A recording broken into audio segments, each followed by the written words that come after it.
এই তো সেদিন শ্বশুরমশাইকে কারোর একজনের সঙ্গে ফোনে কথা বলতে শুনলাম। বলছেন, কাল মেয়ের বাড়ি গেছিলাম, অনেক ভালো মন্দ খাওয়ালো, অনেক আদর যত্ন করলো মেয়ে। আর মাছের সব থেকে বড় মাথাটা আমাকেই খেতে দিল। আমি খেতে চাইছিলাম না, তবু আমাকেই খেতে দিল।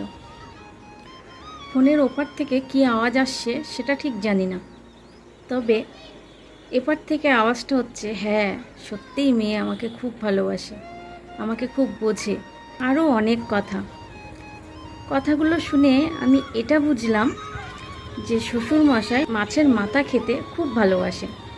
তো সেই মতে আমি আমার বাড়ির প্রত্যেক দিন মাছের মাথাটা ওনার পাতেই দেই, আর চেষ্টা করি ওনার মনের মতো হয়ে উঠতে আর ওনার মেয়ের একটুখানি জায়গা নিতে। তো সেইভাবেই চলছে। হঠাৎ একদিন বাড়িতে কিছু আত্মীয় এলো, তাদের রান্নাবান্না খাওয়া দাওয়া করাতে করাতে মাছের মাথাটা সেদিনও ঠিক বাবার পাতেই দিলাম।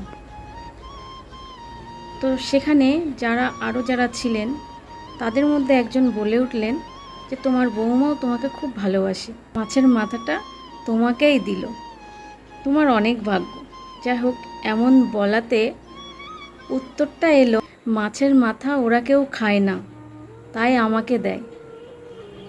ওরা কেউ খায় না বলেই মাছের মাথাটা আমি খাই। কিন্তু কথাটা হচ্ছে, মাছের মাথা খেতে আমিও ভালোবাসি, কিন্তু আমি না খেয়ে ওনাকে খাওয়াই, কারণ চেষ্টা করি একটুখানি ওদের মনের মতো হওয়ার। কিন্তু শেষে এই কথাটা শোনার পরে এটাই মনে হলো, আপন আপনই হয়, পর কখনো আপন হয় না। এটাতে না তো ওনার কোনো দোষ, না তো আমার কোনো দোষ। এটাতে দোষ যদি কারোর থেকে থাকে তো সেটা হচ্ছে সমাজের, কারণ আমাদের সমাজ ভালো জিনিসটা মেনে নিতে পারে না।